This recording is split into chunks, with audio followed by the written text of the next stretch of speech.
Hi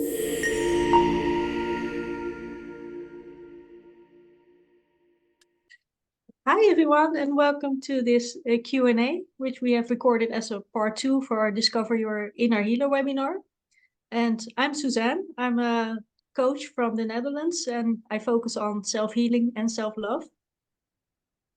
Hi, everybody. My name is Kelsey Kuehl, and I'm a healer and diviner and energy worker in the United States. And I am really excited to be recording part 2 with you, Susanne. So for those of you that don't know, we recorded a webinar, I think it was back in October, November. It was before the holidays, right? Yeah. And it was about an hour long, and you guys can still sign up to receive this webinar. We'll post a link here for you guys. Yeah. Anyways, we just talked about energy healing and kind of an introduction, how to get started, On and chakras, and it's a yeah, wide range of all things good about energy healing. yeah, like the different modalities of healing, and we talked about tips and practices for healing yourself. So it's a really great webinar. It's free. All you have to If do we is say so ourselves. I mean, I think it was pretty good. So all you have to do is sign up and you'll get access to that. And then Yeah. what we did was we opened it up for questions. So today we're going to be answering about 20 questions were submitted. Yeah. And we're just going to read them and kind of just openly answer.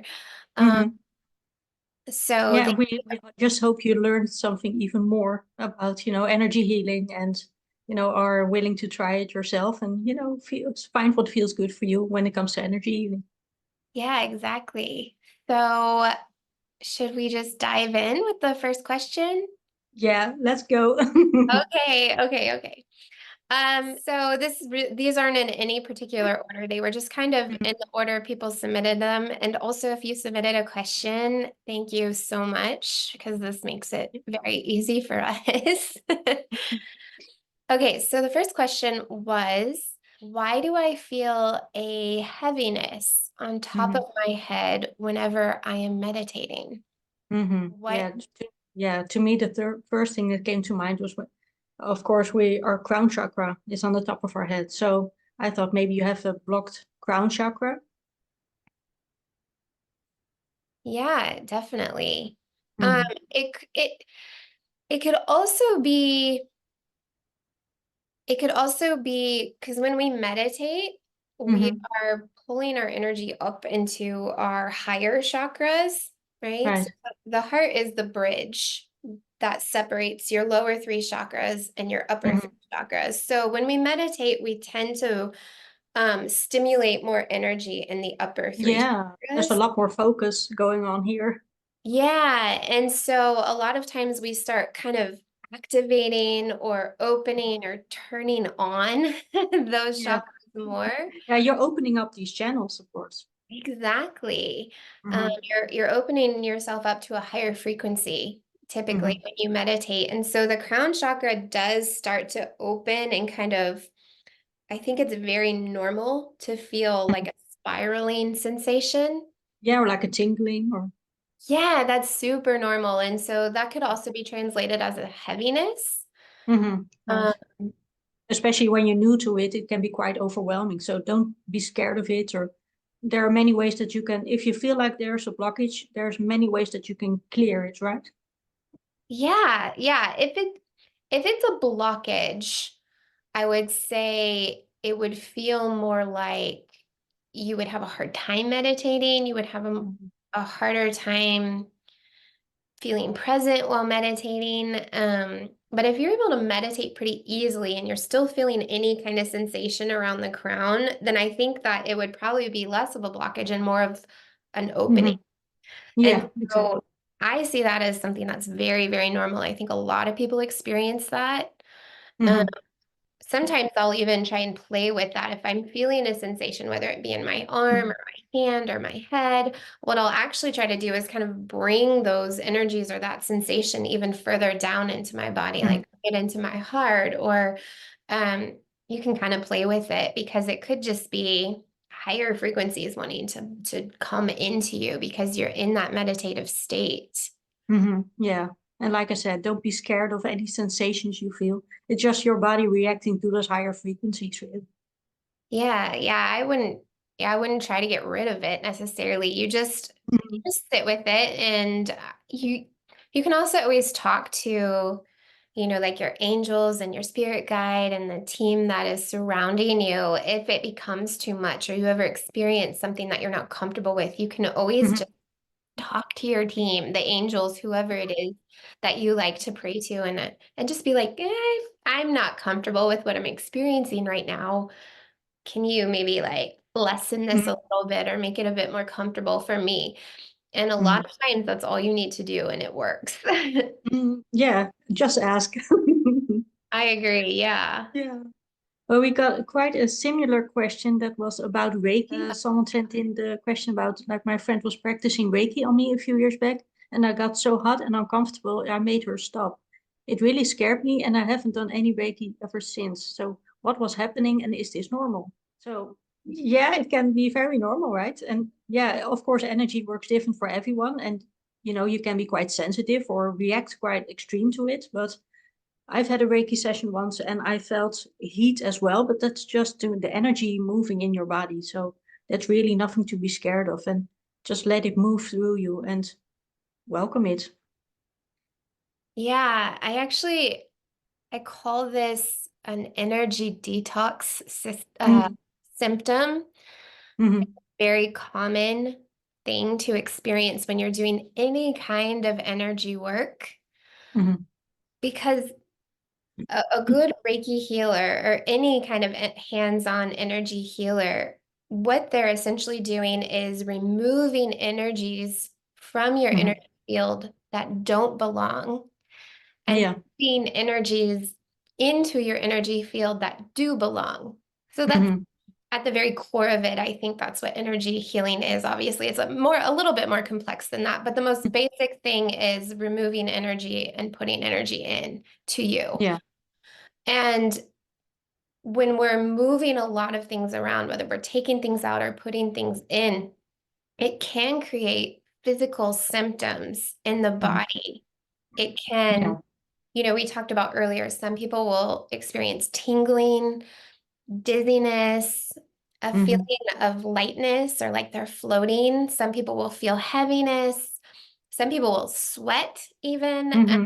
When I'm working on clients, my bed is right back here. I don't know if you can see it, Mm-hmm. but working on clients in person, I'll see like muscles twitching. I'm not even touching Mm-hmm. them, but their body is physically helping to assist with the energy Mm-hmm. moving and Yeah.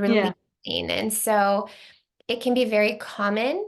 The other thing Mm-hmm. that happens, an energy healer or a Reiki master has to vibrate at a really Mm-hmm. high frequency to be able to bring down and channel that Reiki energy that they're pouring into you. Mm-hmm. And when you are next to somebody that's vibrating really high, you have to, what they'll do is they become a magnet and they pull you up to match them. Right. That can also create like a really hot sensation in the Mm-hmm. body as you quickly go from one frequency to the next. Yeah. It can actually make you feel quite hot or sometimes even quite cold. It's just the body's reaction to Mm-hmm. having to move into a higher level very quickly. Yeah, yeah. And it can be quite overwhelming, especially when you're new to it or you haven't ever felt those experiences or sensations before. So, but yeah, don't be scared by it. It's just energy moving through you and changes. But I remember also when I did Reiki or someone did Reiki on me, also like several emotions would come up, not just physical, but also just many emotions. I would cry, but I would suddenly feel tears rolling down my face. Yeah. Yes, tears Hmm. are a sign of release and Hmm. clearing. Yeah, even like frequently going to the bathroom after an energy healing session, like, I don't need a Reiki session for that. yeah, right. Excessive sleeping, or your energy might be flipped the other way and you can't sleep for a couple days after healing. Right. That's all very normal. It's just a sign. It's actually, you can take it as a sign that you had It's working. Or you had a pretty good healing. Now, some yeah. people don't experience any signs or symptoms, and Mhm. it doesn't mean the healing didn't work. It's just, Right. some people's bodies experience the healing differently. And Yeah. the other thing I wanted to add here is a good healer, I think, will always let you have what I call like an integration period Hmm. after energy work. And Right. you need a couple of minutes. So you've been operating at this high level with this Hmm. healer, right? And then you need a few minutes to let the energy settle Yeah. and to kind of let your frequency come back down to a manageable earth frequency, right? So you can Hmm. go back Right. out to the world and do what you need to do. So you need a few minutes, usually 5 minutes is enough, Mm-hmm. 5 to 10 minutes of what I call just an integration period where there's no healing work being done. Mm-hmm. Um, but you're not sitting up yet and jumping right back out into the world. Right. It's almost like in yoga we call it shavasana, Hmm. Right. right? Where right after you Just lie down, relax, let you everything come to be. Yeah. you let your energy settle and you give yourself that transition period before you go Yeah. from one activity to the next. Yeah. And so that will help if you are Mhm. somebody who right after energy work feels dizzy or light or hot or Yeah. you have those strong symptoms, you need a good 5 to 10 minutes to let your body just like lay flat. Mhm. You could even fall asleep if you need to. But yeah, when I get done working with people and I'm all done with my work, I don't pop them up off the bed really quick. Or if Mhm. I'm doing a remote healing, I don't tell them to open their eyes. Like I just let them set for a couple minutes. Yeah. And allow yourself that time to do that integration and to just allow yourself to rest a bit and receive the gift Yeah. of Reiki, really. Yeah. And I even, if you have a really like deep meditation practice where you're going really deep for like 20, 30 minutes, Hmm. you also need you can't just jump from one high vibe activity and then jump right back out into the world. You Right. need to find that integration period where your energy settles. So even after meditation or, maybe you did some kind of visualization, healing exercise at home, like you still need to give your body time to transition. Hmm. Yeah, because usually we vibrate, yeah, just on a well, quite low level because Yeah. or even if you're spiritual and you do energy work, you're usually on quite a, like medium to higher level, but we aren't constantly on this high vibrational level. Only in the moments that we, actively and with intention, set ourselves up to for that high frequency. Yeah. But yeah, that's usually not the case. So we have to allow ourselves that time, or almost like that motion between higher, lower, and so on. Yeah, exactly. Hmm. Exactly. Oh, that was a great question, by the way. I did. I really like that question. I actually get that a lot. So I'm glad Mm. somebody asked that. Yeah. And the next one, it says it might be a dumb question, but I'm not. No, there's no dumb questions. So, how do crystals help you heal? You know a bit more about crystals than I do. I'm a crystal fan, but you are a bit more expertise in this. I mean, excuse me. Well, crystals, each different crystal, like the different colors and the different types of stones, my experience with them is that they hold different frequencies. Hmm. Again, Yeah. we're talking everything is energy, everything is frequency. Hmm. And Exactly. the different frequencies can help you align to that particular frequency. So here's just an Hmm. example. One of my favorite stones is rose quartz. It's Hmm. that beautiful soft pink stone. Um, Yeah. it holds a lot of heart energy, heart chakra frequency. So if Hmm. you're somebody who has a blocked heart chakra, or you have a hard time experiencing love, compassion, Self-love. yes, kindness, things like that, Hmm. you can choose to work with a rose quartz crystal, a stone, to Mm-hmm. help your entire energy field become more in alignment with that frequency. Yeah, and it's also about the intention that you set. Even when when you're holding a crystal and you ask it to work with you on setting that intention for allowing love in and loving yourself more, then you can work with it. We're all energy. Everything is energy. Crystals are also made of the earth, and so are we. Yeah. So I think everything is energy, and if you work with that specific energy that that crystal holds and set an intention, then miracles can happen. Oh yeah, absolutely.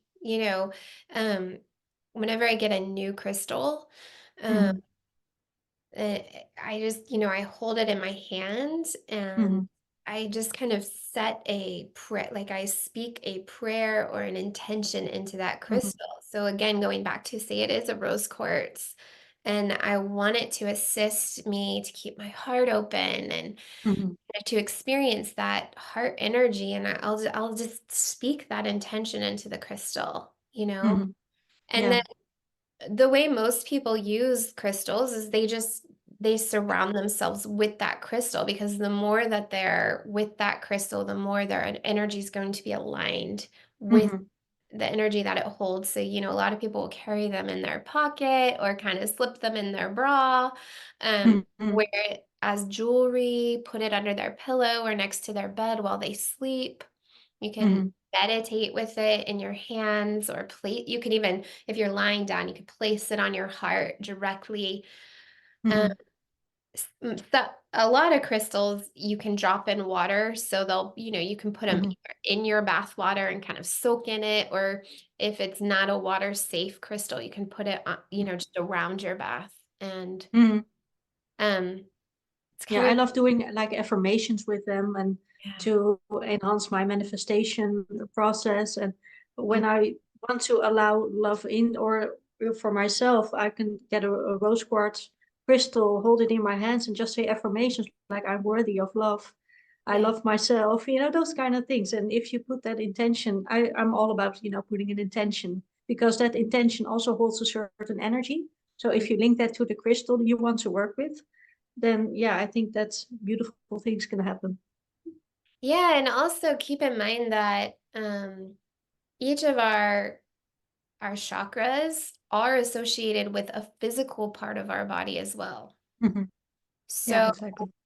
the heart chakra, it's an energy center, but it also physically it governs our lungs, right? Because our Hmm. lungs are right here next to the heart. So anything Hmm. that has to do with breathing or respiratory Hmm. physical issues can also be helped by the rose quartz chakra. Like it can help with Hmm.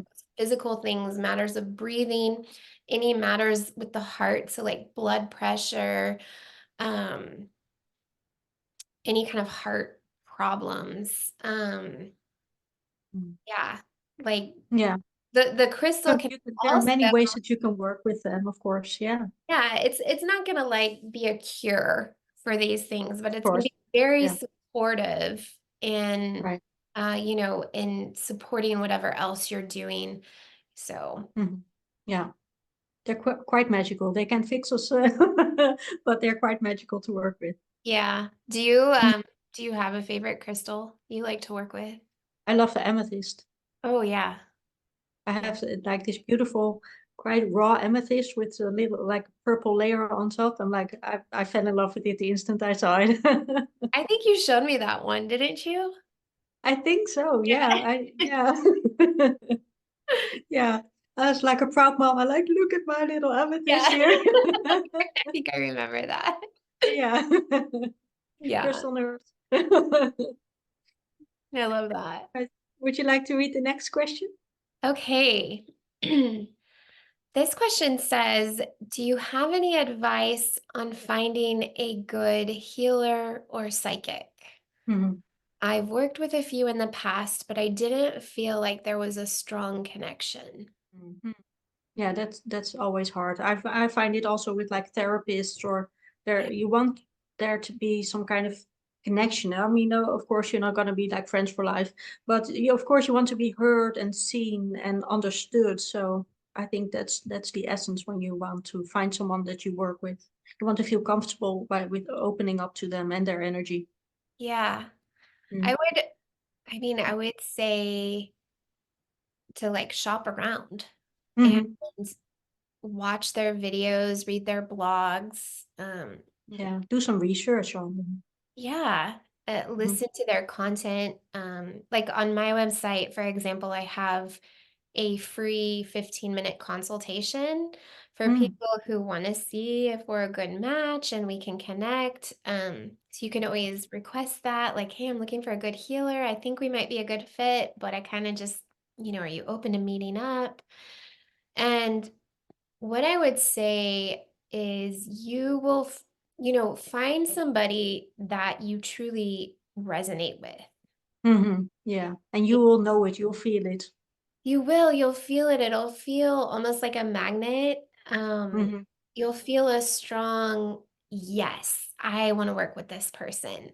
Almost Mm. like an excitement kind of arises within you, or yeah, it'll definitely feel like a yes, or just an inner knowing that this Hmm. would be really good for me. Mm. Yeah, I had the same when I had some Reiki sessions. I went to a different Reiki teacher before, and that didn't really feel right. I felt a bit uncomfortable. And when I went to that other Reiki healer, that instantly just I felt at ease and comfortable. That was the main difference for me. Yeah. And I think if you have specific questions Hmm. or specific goals, Hmm. Yeah. and you're not sure if that healer is right for you or if they can help you, ask Hmm. them, send them a message and ask them and see if Hmm. they're a good fit and if they can help you. I probably get, multiple 5, 10 emails a week of people just asking questions about my work, my process, my training, if I can help them with this thing or that. And Hmm. I'm all in the business of simply helping people. So if I feel like I can help them, I'm Hmm. obviously going to offer my support, but there's many times where I'm just like, that's not in my wheelhouse, but Right. maybe try looking into this person. Like I always try to offer them support, Hmm. another colleague or somebody, but I answer questions all the time because Hmm. I don't want you to come on and do a session with me if I don't think we're a good fit or if I can't help you. Exactly. I don't want to Yeah. waste your time, your energy, your money. So a Yeah. good healer is going to be open to Hmm. having some dialogue back and forth before Yeah. that first session is even I booked. agree. It works both ways, if your energy matches, or like you said, if you want to have a specific goal in mind or result that you want to have, openness and communication is key to that. And like you said, ask questions. Yeah, Hmm. yeah, definitely. Awesome. I will check the next question. All Okay. right. Quite a long one. We live in a beautiful home, but it definitely has some really aggressive energy. It causes fights with people and portals and energetic attacks. We've had a few energy workers try to clear it, but it never stays clear, and we would really love to not have to move to a different place. Do you have any experiences with clearing houses? And why does the energy feel like it comes back as soon as the home is cleared? Oh, sounds intense. That is interesting. Hmm. So, I mean, a little background. Just like our energy body Hmm. can attract or attach Hmm. to energies that are unwanted or unhelpful or not for our highest good. Our homes also can attract energy Yeah. or sometimes even like an entity or a ghost or something that's not necessarily harmful, but just not in your highest good. In this Hmm. case, it seems, she used the word aggressive energy. So it definitely seems like there's something pretty strong going in the home. And Yeah. Usually a simple house clearing gets rid of Mm. these basic things, like saging the home, Right. smudging the home, um, Yeah. opening the windows and kind of doing a clearing ceremony, Mhm. praying over the home, blessing the home. These things usually work pretty well, and you actually don't typically need a professional to do that. It sounds Right. like they tried that. They had Yeah. a professional to come in and try it, and the Mm. energy comes right back. So this Yeah. is kind of a whole nother topic. Mm. Yeah. Um, so here's what I think. If the problem still persists after Mm. you've cleared your home, then there's something deeper going on here. Mhm. Yeah. There is a root cause to why your house is being infringed upon. And Mm. it's more than likely that someone in the home Mhm. is inviting these denser energies back in. Right. And we can unconsciously do that, right? We invite lower entities and energies into our space without us even realizing it. It Right? probably is an unconscious thing. It's not like Mhm. most people aren't sitting around, asking dark energy Yeah. or dense energy. Yeah. We're not inviting dark energies for tea. So yeah, it's usually not done on purpose. Hmm. But we can unconsciously invite lower energies or entities or ghosts into our space many ways. And I just want to Mm. give a few examples because this is like a Hmm. whole webinar, but I'll give Yeah. you a few examples. So spiritually, we can invite Hmm. them in by doing spiritual practices that aren't in your highest divine alignment. Hmm. Right. Like maybe engaging in dark magical practices or occult practices. And again, Hmm. do these things and they don't really know what they're doing. Right. Yeah. Like a good example is like a Ouija board. Right. Like a lot of people just think it's a game, but what they don't realize Right. is that they're inviting, they're opening Mm. they're opening the door and inviting, Yeah. you know, And just doing divination with like lower entities and invite them in without you even realizing it. yeah, exactly. Like doing tarot card reading, which there's nothing wrong with playing with tarot cards or oracle cards, Hmm. but you have to set a prayer over that practice and set an Hmm. intention that you Yeah. only use those tools for your highest good. And that Hmm. if you're using it to communicate to spirit, that the only spirits that are allowed to talk to you through those Right. cards, through any kind of divination practice, are Hmm. your spirit guides and your Hmm. angels and those that are in your highest alignment. So you set those Yeah. intentions. And if Hmm. you don't, then you could be unconsciously inviting in anybody to walk through the door. Hmm. Yeah. And we don't want them there. So we want to make sure that everything we're doing spiritually is, Hmm. it starts with a prayer or an intention, that Yeah. everything that you do is in your highest divine alignment. I also Hmm. usually say something like only benevolent, compassionate beings that walk with God. You know, Hmm. that's my Yeah. intention. So, Yeah. And you um, can still, cleanse your own energy, clear your house, and to keep it as positive as possible, basically.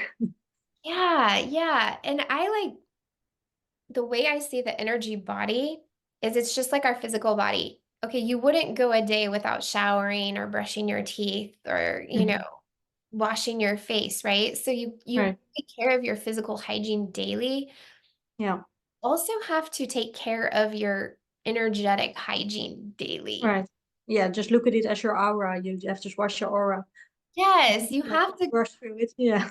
When we go out into the world, we're going to pick up negative energies. Hmm. You know, we're Yeah. gonna we're gonna pick up energies from other people that aren't in our highest good. Like that's normal. And so when we come And home, inevitable. Yeah.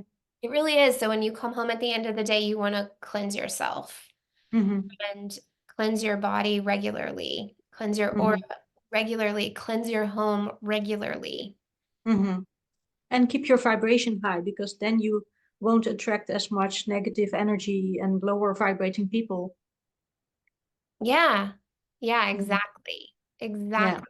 because when you vibrate high, you attract more high vibrational, not just people, energies, beings.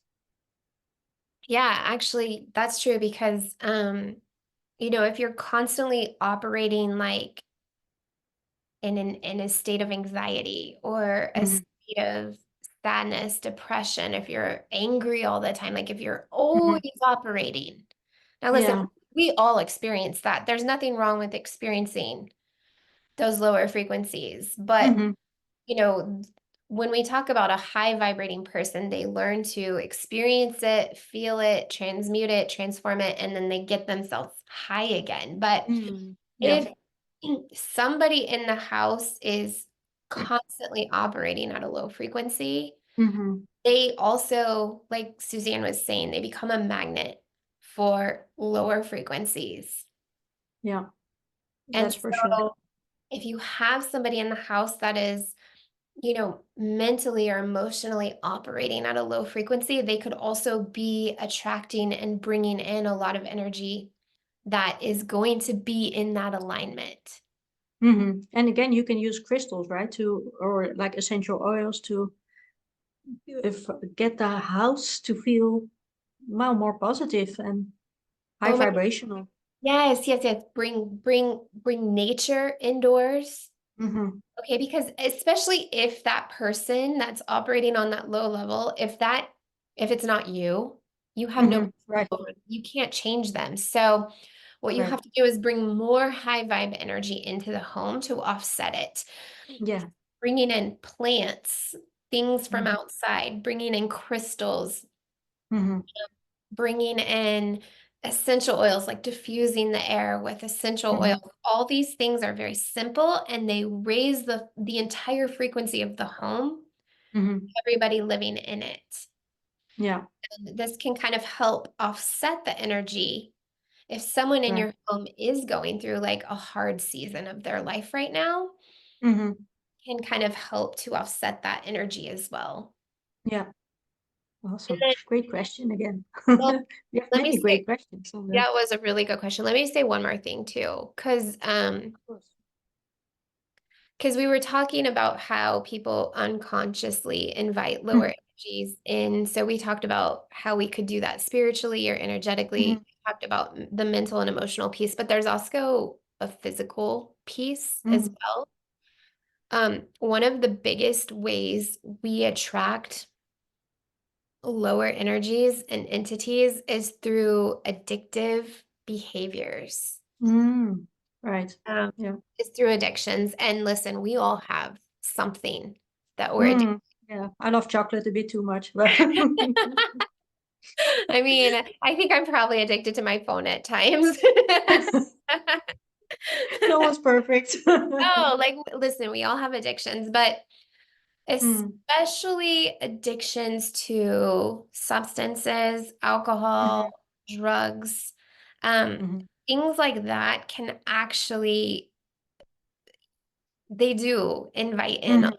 lot of negative, Yeah, unwanted. because it's like you're not honoring yourself Yeah. and you're lowering your own vibration, of course, by that, and you're inviting in a lot of that negativity. And it's to me what is of the essence when it comes to vibrating at a higher level is honoring yourself, loving yourself. That's to me the key of being a high vibrational being. And when you like you said, when someone is addicted to say alcohol or drugs, it's you are not honoring yourself, your body in any way, shape, or form. So that's what attracts those negative energies. And yeah, it's really sad, I think. Yeah. Yeah. So hopefully the person that asked this question has some Mhm. direction because it could Mhm. be a lot of things, but sometimes if you just to sum this a whole question up and put a bow on it, but if you have cleared the house over and over again and it still feels heavy and dense, Mhm. moving's not going to solve the problem. Mhm. You will just take it with you to the next There's house. probably something deeper going on that we need to take action on, something in your life, something in the, with somebody else in the home. There's some kind of root cause, and it's going to be up to you to dive in and figure out what's actually going on here. Because if you clear the home and you have a high vibrating lifestyle, let's just say, this problem shouldn't be reoccurring. So, right. Yeah, it shouldn't last. yeah. So there's something or someone that's unconsciously continuing to bring those energies. So you definitely need to figure out and troubleshoot what's going on, fix the cause of the problem, and then you should be good to go. Don't focus on the house too much, but focus on the people that live there and see, okay, what's going on with us. Yeah. Hope this helps, person who sent this question. I do too. Would you like to read the next one? Yes. Okay. Oh, this is funny because I was talking about the Ouija board. Oh, yeah. Okay. Not funny, but interesting. I was literally just using that as an example. So this question is about the Ouija board. This person, I had a really bad experience with an Ouija board when I was younger. And I felt like I attracted some dark entities or energies. Yeah. Is this possible, or is it just my imagination? And what are your thoughts on these kinds of things?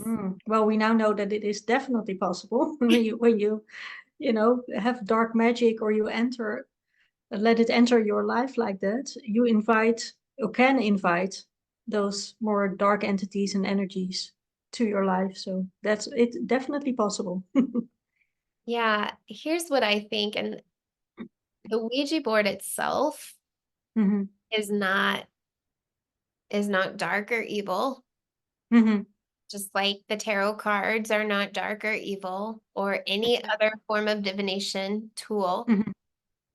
It's how we use it and our intentions behind it. Again, back to setting the intention. Right? Yes. And so we have to approach these things with a kind of honor and respect, because we are trying to communicate with the spirit world. We are opening doorways, opening portals, allowing spirit to come through and communicate to us and interact with us. And that's not a bad thing, as long as our intentions are clear as to who is allowed in. Yeah, exactly. And it's not just a game, spirits are real. The other world is real. Very real. So when you open a portal, it's not like, in like a Disney movie where you see these funny ghosts or something, but they're just real energies and entities that you invite into your life at the time. Yeah, exactly. So, I would just say, as you get older, I mean, the reason the Ouija board is so, I think, troublesome for people is because it's advertised to kids and teenagers. And we have children playing with it like it's a game. Right, exactly. But communicating with spirit is not a game. It's something we need to take seriously. And honor. Honor. Yeah, exactly. I was going to say it should be treated as a sacred act, because it is. Yeah. Especially when we're communicating with spirit guides, angels, those higher beings in the heavenly realms that truly do have our best interest at heart. Those are the people we want to communicate with. So we need to establish strong spiritual boundaries. Yeah, exactly. And some knowledge in spiritual protection. Yes.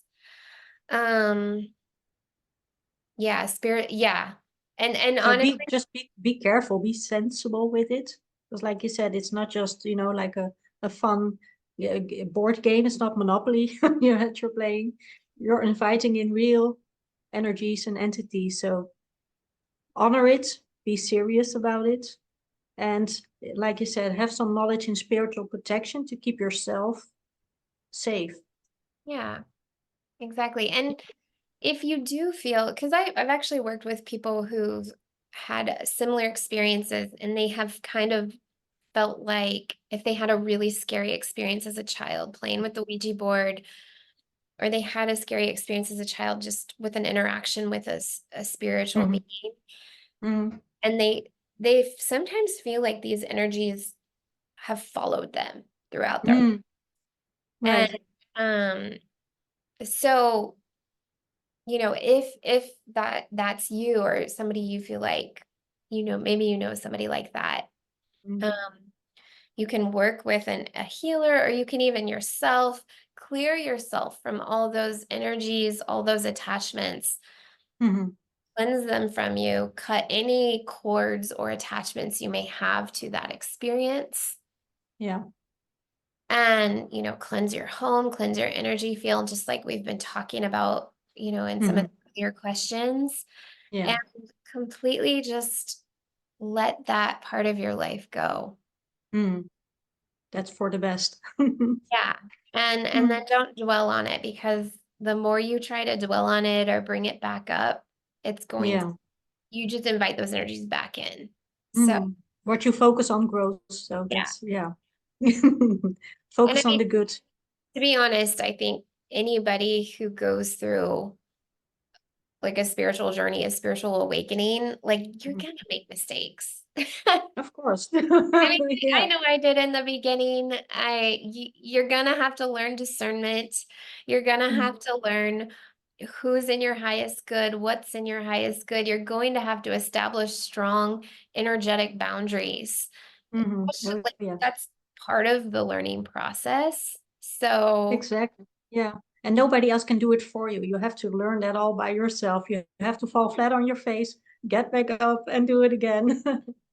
yeah, and I think sometimes, I mean, let me just share this. I had an experience, this was many, many years ago, but I had a weird energy going on in my daughter's room for a couple months, and Mhm. I actually wrote about it on my blog, but um there were entities coming into her room at night, and basically um just like screwing with her dreams and messing with her dreams and waking her up and things like that. And it scared the crap out of me. And I thought, Yeah. why is this happening? How is this happening? And Yeah. what I learned was it was just it was a lesson. It was a lesson I had to learn, Mhm. um, and that's all I had to learn how to better protect my home and better protect Mhm. myself and Yeah. get more clear about my boundaries. And Mhm. Oh, yeah. it happens. Mhm.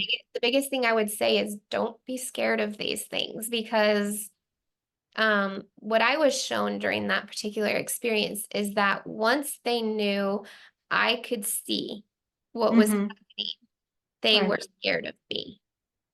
Ooh. Yeah. They were scared of me. So um, these energies, entities, whatever it is, they do not have authority over you unless you give them authority. Mhm. And again, when you vibrate highly, it's Yeah, almost like when you say, of course, a magnet, it can attract, but it can also pull away. So when you vibrate high, you just almost like push away the negativity. yeah, yeah, Hmm. yeah. Awesome. Well, thanks for sharing it. Quite scary though, but It was in the moment, but hmm. when I saw how scared they were of me and how Hmm. they had no authority over me, and Yeah. once they knew I could see them clearly, they were like, "Ah, the game's up. We got to go," Yeah. you Yeah. know. We're out of here. Um, and so, like, for me, that, like I said, that I actually had to experience that to learn the Hmm. lesson. And so Yeah. in the end, I was actually kind of grateful that Mm. It was part of your growth. I had been shown that lesson. Um, Hmm. because I don't have fear over these things because of that lesson. Mm. That's a good spiritual growth to Yeah. experience though. I Mm. mean, yeah, yeah. It was something I had to learn. It was before I was doing healing work or energy work. So I was still kind Hmm. of in the early phases of my awakening. And it was a lesson that I had to go through. And I don't look at it as a bad thing. Um, Hmm. I look at it as Yeah. that was an important part of my process. So Yeah. Exactly. Yeah. The next question, how do you talk to family about your spiritual interests and beliefs? That's a good one. Yeah, can be tricky, especially of course when they are not, interested in spirituality and don't share the same beliefs that you do.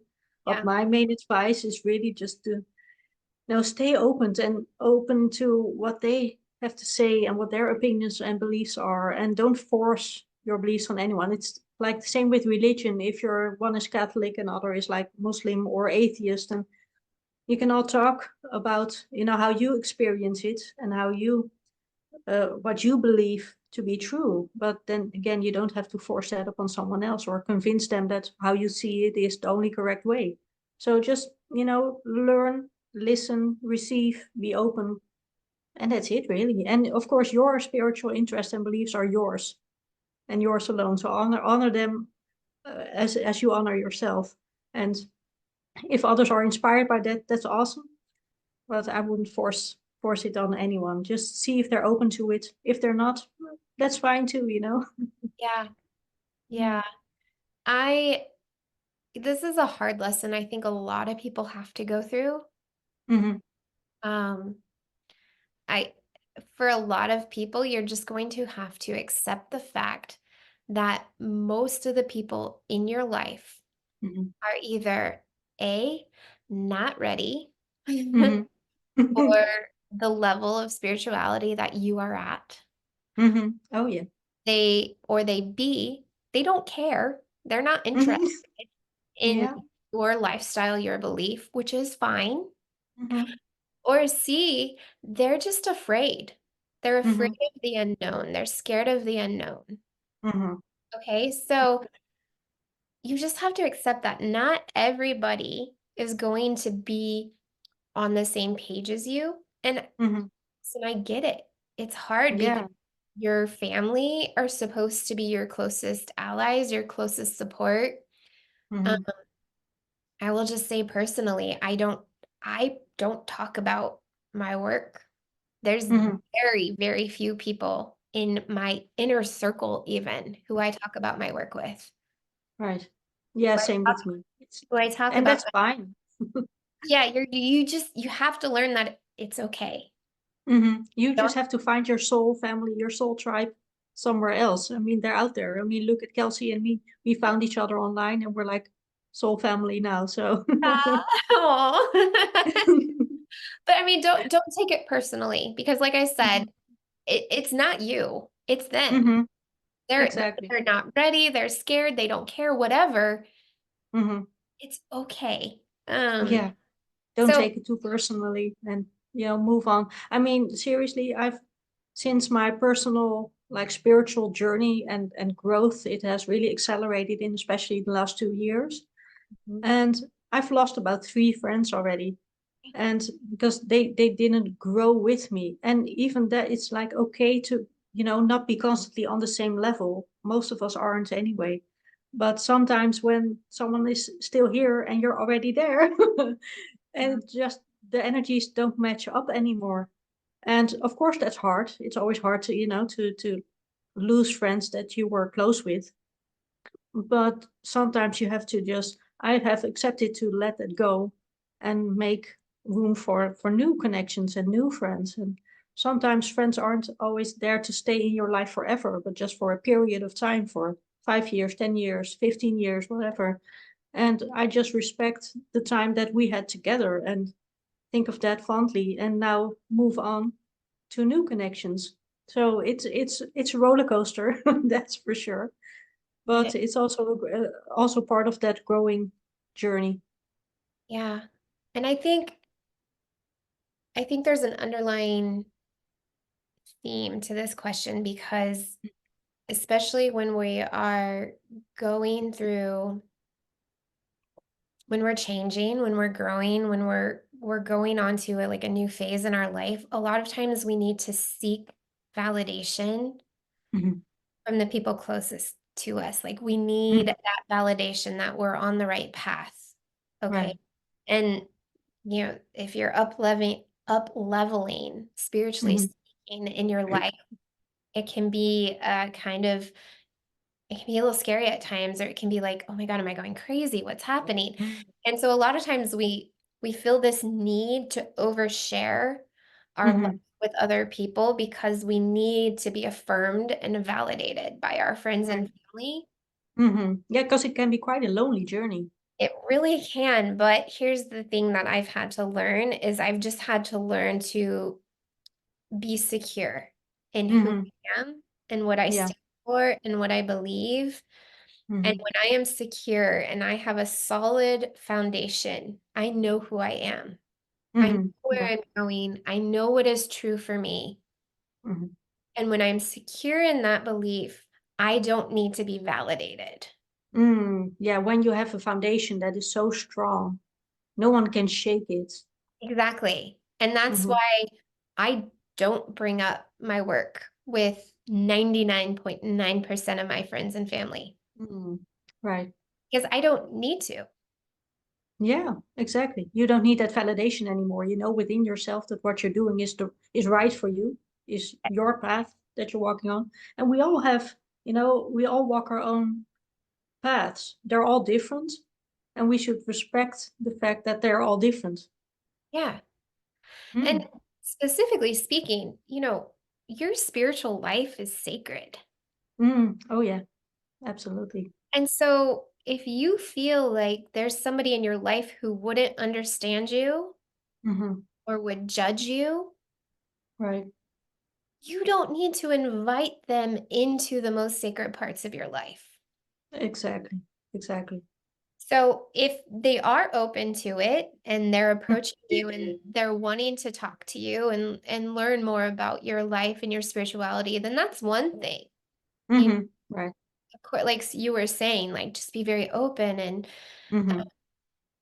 like that's Yeah, great. But if but you when you have, know they're gonna judge you, or they're gonna be very much against it, yeah, that's also like dishonoring your own spirituality, because you then invite that negativity in when yeah, that's the last thing you want. So respect your own spirituality as well by not sharing it with everyone.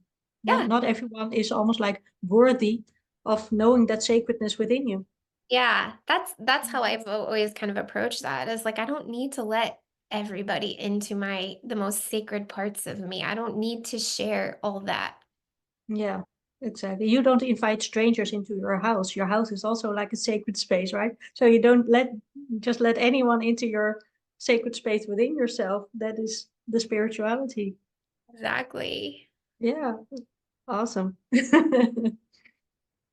All right, our next question. Would you like to read it? Okay.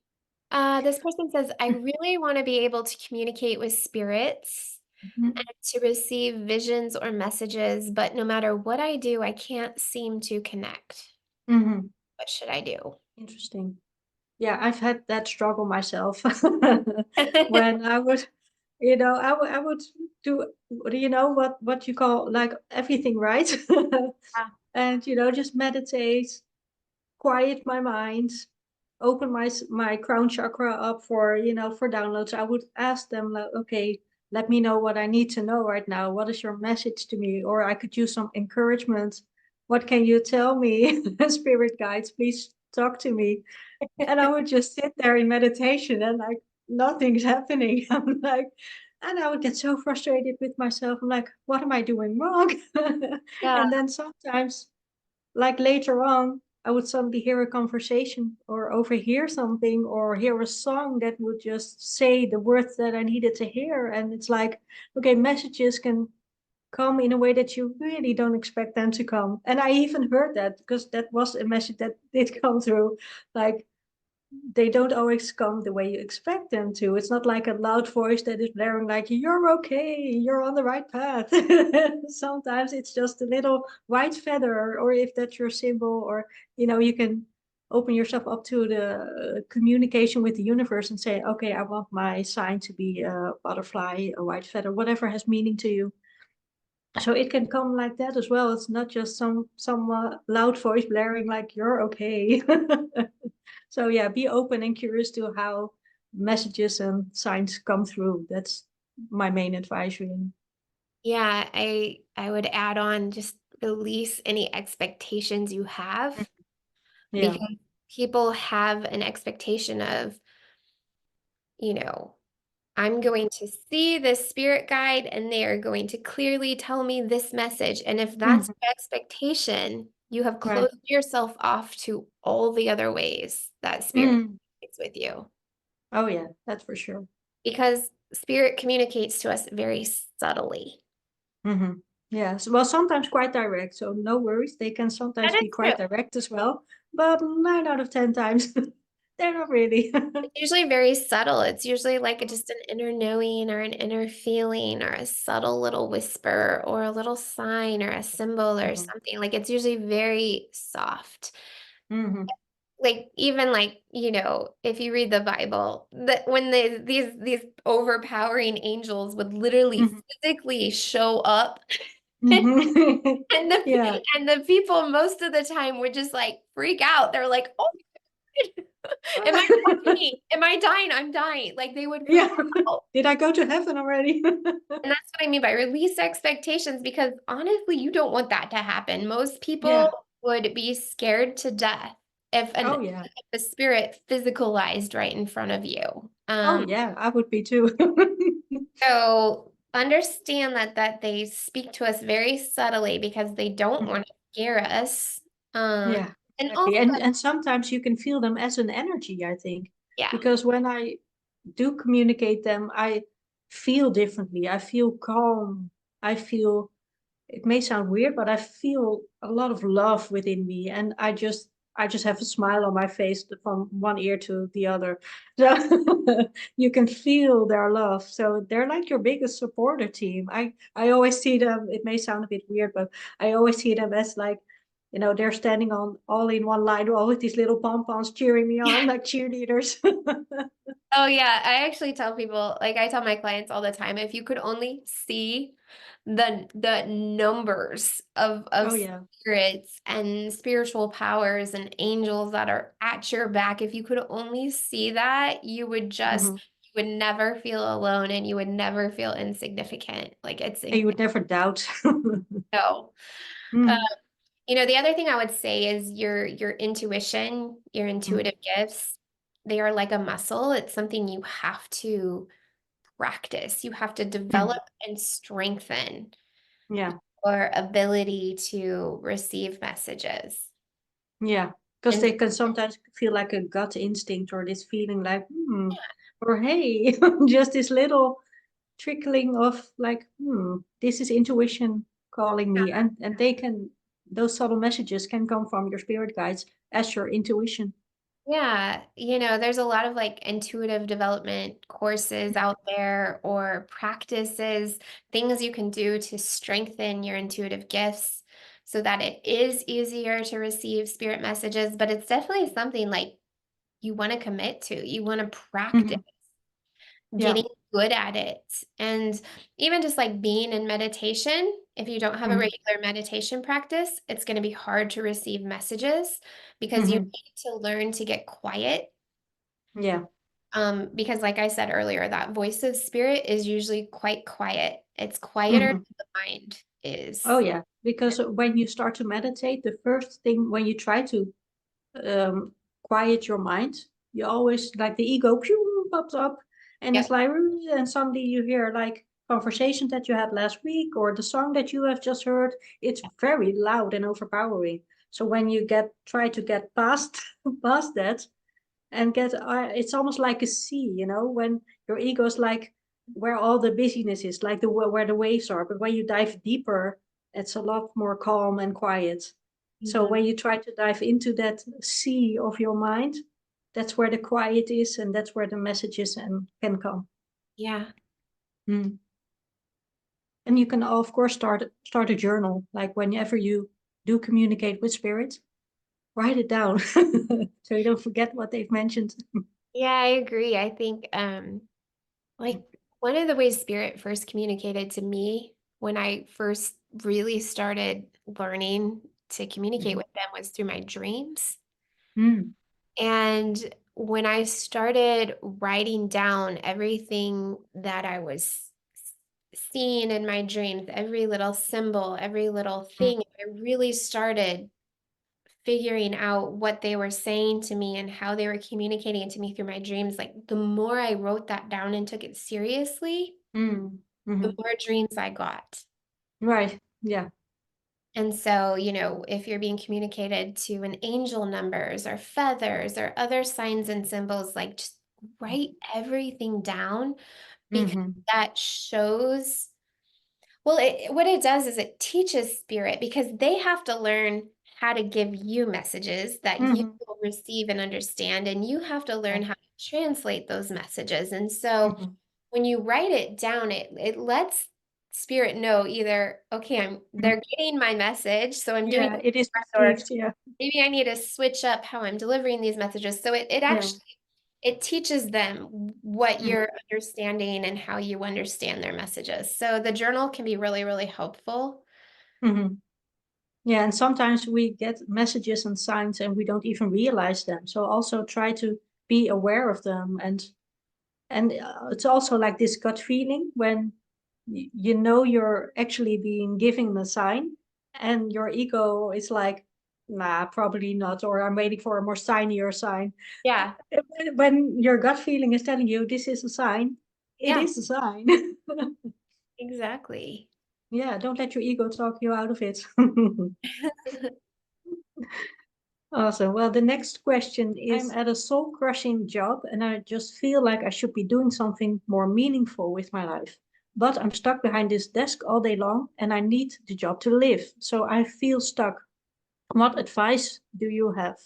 I think a lot of people can feel along with her and be like, yeah, I know how that how that feels. So I would suggest really to focus on what you can control, because of course we all need jobs to, pay our bills, pay our rents, and so on.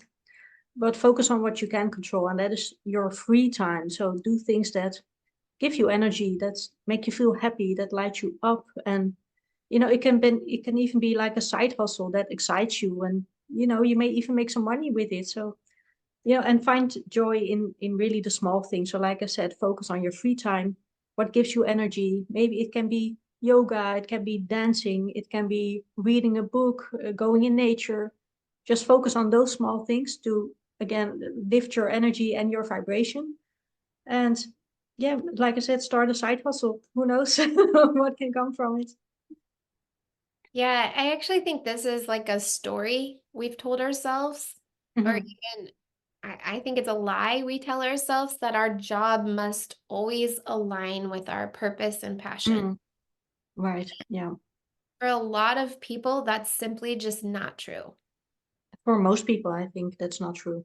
Right, because our Hmm. job for most people is just the thing, like you said, that pays the bills, that keeps the food on the table, it helps to make our lives easier.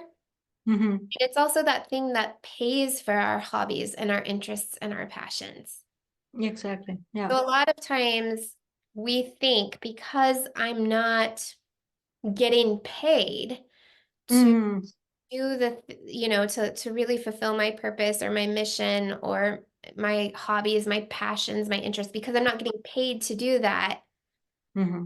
I'm not living in alignment. But that's a lie we've told our, Hmm. okay? For most people, you actually have to separate the two. The job is one thing Hmm. and your passion and purpose is another thing. They Yeah, I very, think very, that it is your, like, you have your job that you get paid for, yeah. that pays your bills, that pays your rent, and so on. And the other job I think you have is finding out what that purpose is, what your passion is, and where your joy lies. Yeah, the two things, they don't have to be completely aligned. That Hmm. that is the lie that we've Yeah. I don't know where that lie has come from, but um, Hmm. with that being said, if the job truly is soul crushing, as this Hmm. person has said, Hmm. then find another job. Yeah. I mean, Yeah. only you can truly answer that. I mean, if it Hmm. truly is affecting you on every level, Right. then it is time for a change. And even if the changes can be small, like if you can talk to your boss and maybe like discuss if they can work from home, or work a few, like one day less, or get like a pay rise, or whatever it is that you need at that moment, but you are the only one who can figure out what it is that you need and if you need a change. So yeah, that's up to you to decide how big the change should be for you. Yeah. And like I said, once you can let go of that unrealistic expectation Mm. that your purpose and your job must be in complete alignment, I think a Mhm. lot of people find their jobs become more tolerating. Mhm. Exactly. Yeah. And Because you put so much pressure on yourself when you want your job, maybe like an office job or something, it should feel aligned and I should be doing my purpose. And what if it's not? And you just put so much more pressure on yourself, and yeah. it's not necessary. Just focus on what you can control. Right. And shift your focus rather than focusing on the one or two people who make the job miserable or the one or two, to do things that you do that make the job miserable. Like focus on the parts of your job that are fun, that are Mhm. enjoyable. Um, Yeah. so it may just be as simple as that. You're looking for reasons that the job Mm. is crushing your soul rather than looking for the ways in which you do get to use some of your talents and Mm. gifts.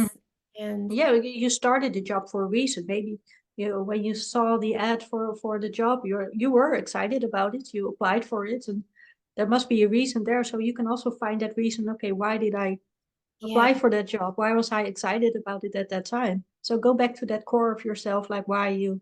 And of course, we all change, in a period of time. yeah, So you can also realign yourself with, okay, where's my true talent, my passion? Where can I truly express myself? And if it's not this job, find another. start looking. Yeah, start looking. Yeah, start looking. Good luck. Yeah. Awesome. Would you like to read the next question? Okay. Can you talk more about soul loss? Oh. Is just a new age concept to scare people, or is it real? And if it's real, then how do you know if you have soul loss? How do you Mm. fix it? Mm. It's quite a new term for me, so I'd love to know more too. So soul loss is this idea that a piece or a part of your soul Mm-hmm. can fragment off or break off from your energy body. Mm. So essentially, you lose a part of your essence or a part Mm-hmm. of your like it's almost like a little puzzle piece of your energy field breaks off Mm-hmm. and And goes. and is that piece like lost, or is it still somewhere inside of you?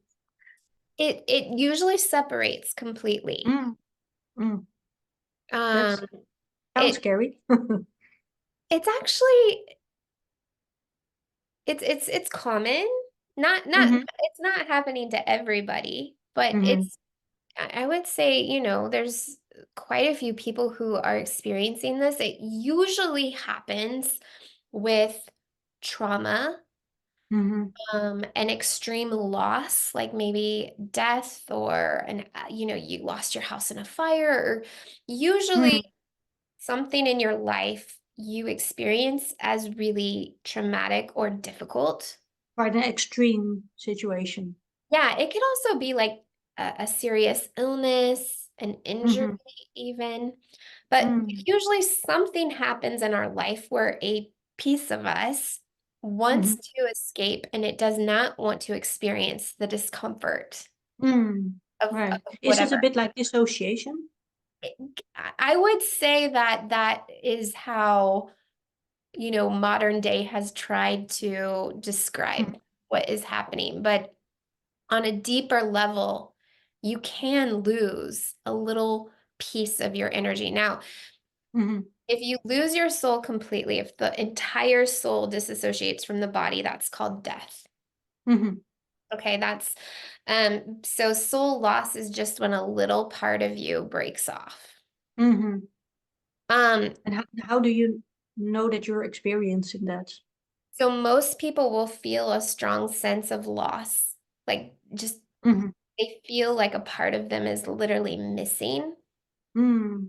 Or a longing to go home, wherever home is, a longing Mm. to, sometimes even just die because they don't feel whole Mm. on a Yeah, really, they don't feel at home in their current energy body yeah, anymore. on a really deep level. They don't feel complete. They don't feel whole. A lot of times you can feel an extreme loss of energy, just like I'm Hmm. energetically depleted. I don't have the energy to go about my day, to get things done. I don't have the energy to handle life. Mm. It's Most, also almost like with a very bad breakups. Some people can say, "Oh, I feel like a piece of my heart is missing." yeah, Mhm. exactly. Um, yeah, these people just usually don't feel like themselves. They often are very prone to sickness, disease, Hmm. depression, because they're not whole. Right. Yeah. And Um, is there a way to get that soul piece back, so to say? yeah, actually, Uh, so you can the more you just work to heal yourself, heal your mhm. emotions, heal your nervous system, um, all those practices we've talked about, Mhm. you can even unconsciously Mhm. make yourself whole again. Mm. Oh, So, that's good to know. so sometimes it'll happen in the healing process, in the healing Mhm. journey. You can also like meditate and pray and visualize all of your energy, all of your soul parts, all of your pieces coming back to you, and Mm. visualize yourself as whole so you can call those soul pieces back to you. Mhm. In extreme cases, you can also work with a healer who Mhm. is trained in what we call a soul retrieval. Mhm. It's Yeah. it's more of a shamanic healing practice where the practitioner learns to go and retrieve those soul parts, bring them back to you, and restore them to you. And so, if you feel like you need additional assistance, there are obviously people out there who have that training to bring those back to you as well. Mm. Well, that's something new I've learned here as well. So thank you for that question. Yeah, that was a cool question. Yeah. Yeah, I don't think it's a new age thing. I think this is a Mhm. concept that is very ancient and very old. And I think a lot of our ancient ancestors understood this. Mhm. And Yeah. we don't do a good job of understanding that. You know, Not yet. We're learning. we're learning. Well, the next question, I get overwhelmed by the healing journey. Where to start? Oh. Oh, yeah. It can be quite overwhelming, right? Yep. Like you're standing at a big buffet table and everything you see like, oh, I could choose that, or that. Like, yeah, oh, my advice would be really to start small. I mean, and of course, healing is not something that you do overnight. It's a long process, and you have to give yourself some time and be patient with yourself and be kind to yourself. It can be hard, of course, when you're healing and you're struggling with a lot of things, or you're feeling anxious, or just not happy with yourself. The easy thing it can be to just quit. Okay, this is not feeling right, or you put yourself down because you don't heal often enough. you know so but find what feels good for you to do, because that automatically means you do it more often, of course. So of course you don't have to go to the gym like every day, or move every day in a way you don't want to. So but you can always do yoga, breath work, tapping, do whatever feels good to you. So automatically you start to do it more often. It can be like a morning ritual where you do some light stretching and do some breath work. That has helped me a lot, by the way. When I just because I would always rush through my mornings, and I would always feel uncomfortable in the morning as well, because I would just focus on, okay, getting my breakfast done and getting to work, and I wouldn't take time for myself in the morning. So now I just focus. It can be just a few minutes. So just focus on my breath, focus on relaxation, do some light stretching, and I say some affirmations to myself, like I'm worthy of a relaxing day. And if you want more advice on that, I have a course called Healing Habits where I teach all about this. So I will put a link in the description box, bio, or wherever. But yeah, start small, be patient with yourself and just find what technique works the best for you. Find what feels good. Yeah, because there's no prescription that Exactly. all of us can follow the same path. So you really have to do whatever's in front of you. And for some people, it's physical. Like a lot of Absolutely. people, their healing journey starts with them healing their body, right? Hmm. Getting, cleaning up their diet, cleaning up the toxins from their home. They start Hmm. exercising more, spending more time in nature, eating healthier. Like for some people, that's where the healing journey starts. It's a physical thing. Hmm. It's getting Yeah, their exactly.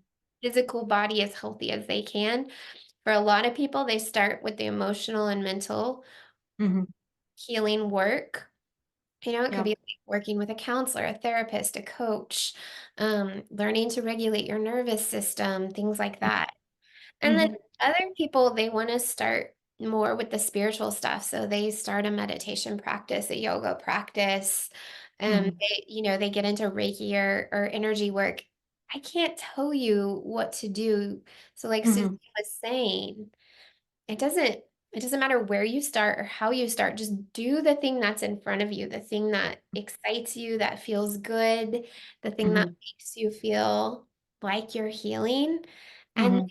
pretty soon the next thing will come in front of you and then do that. And it's just one of those things where as you're ready, the next thing starts to appear.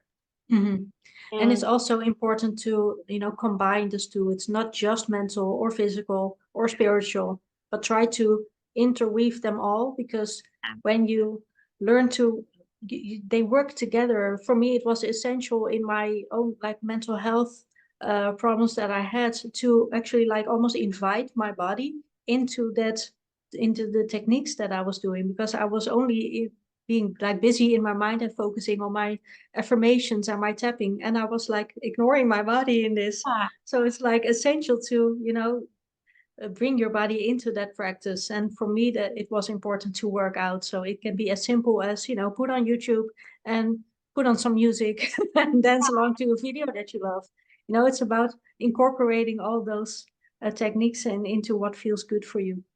right. Because I think we talked about that in the webinar, is Mhm. that is that, I always feel like we have four distinct layers. Mhm. It's the physical, mental, emotional, and spiritual. And so Yeah. eventually you do have to work on all of those layers and kind of Mhm. distribute your energy equally into all those layers. You can't just Mhm. focus only on the physical healing, but Yeah. when you're starting, just Yeah. pick one place to start. And then eventually you do realize you're working on it all over time. Mm.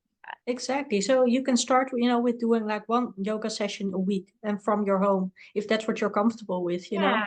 Then when you feel more comfortable, you can do it twice a week, and then you can add a short meditation beforehand, and or you can do some journaling. And it's really also like a learning process about getting to know yourself and finding what feels good for you.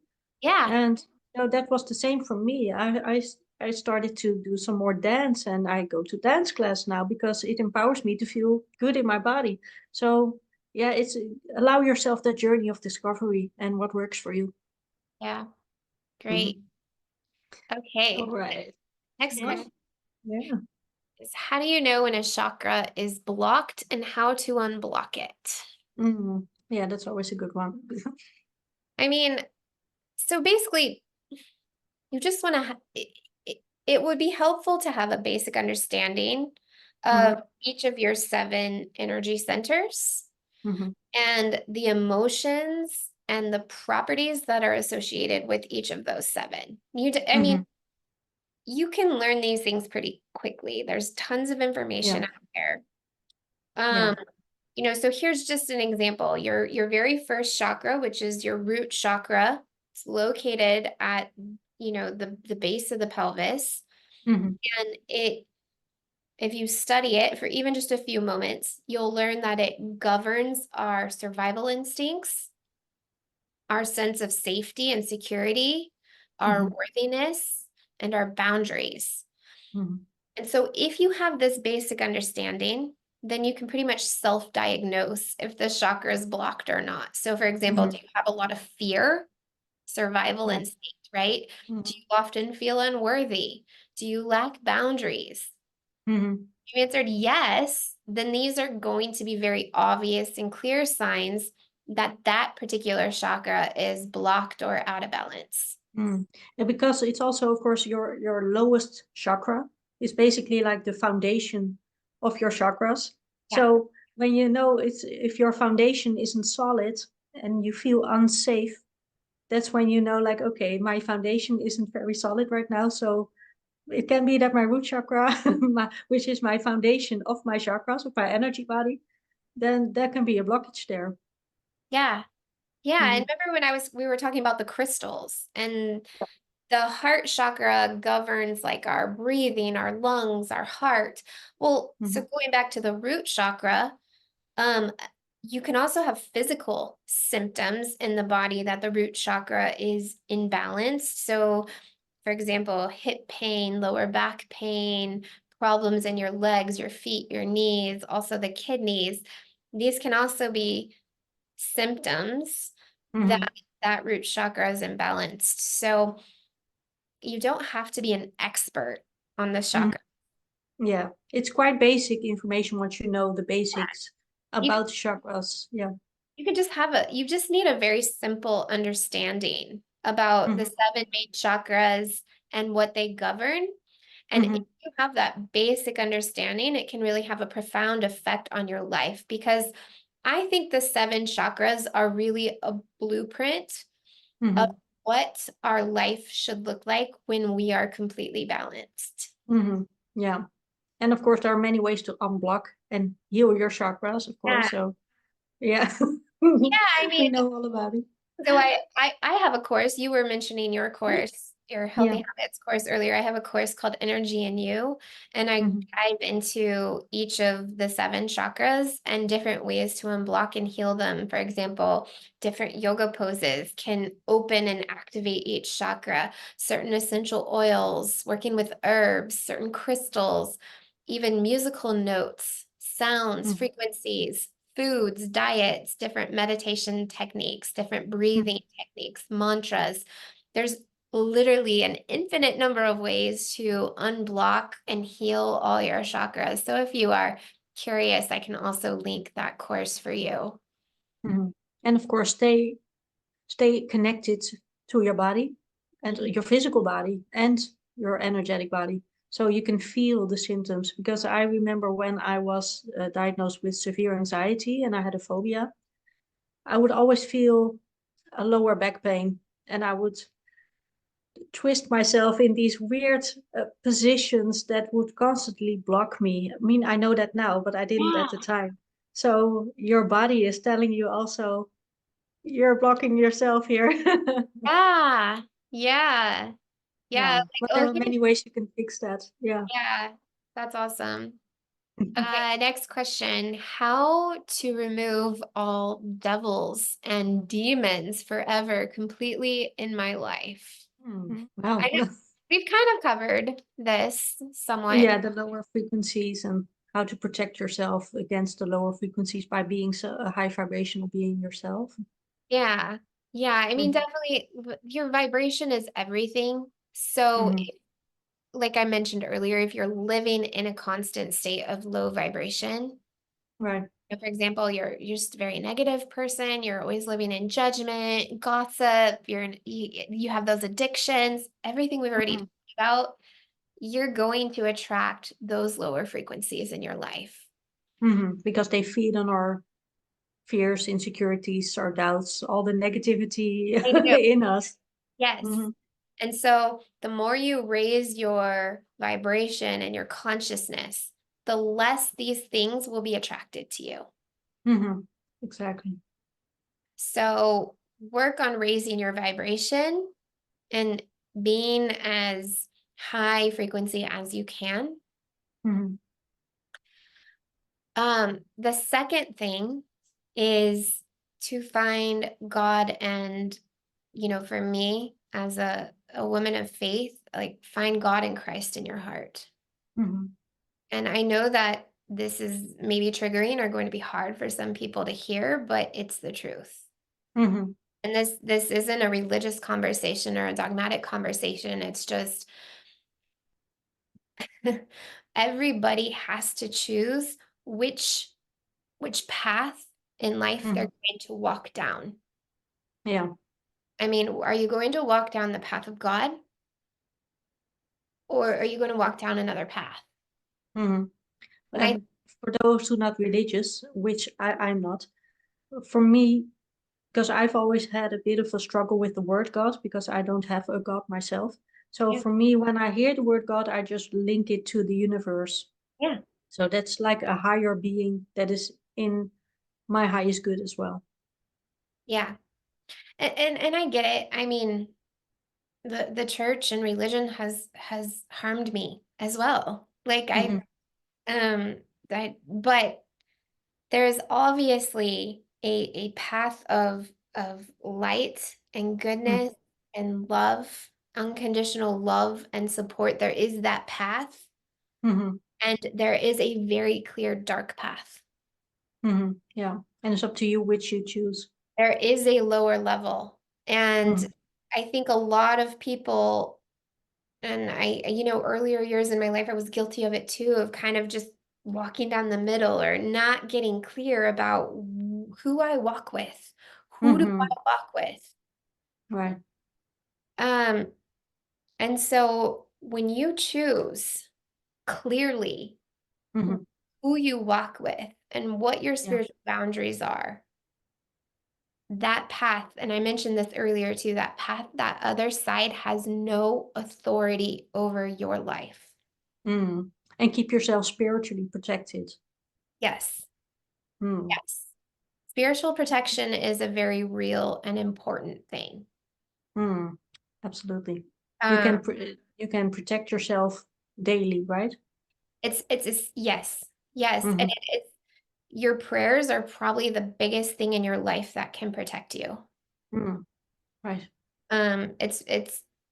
It's really interesting to see, like, when I go pick up my kids from school, like with my Mm-hmm. spiritual eyes, I can see which children are being prayed over by their parents and Mm. family and which ones aren't.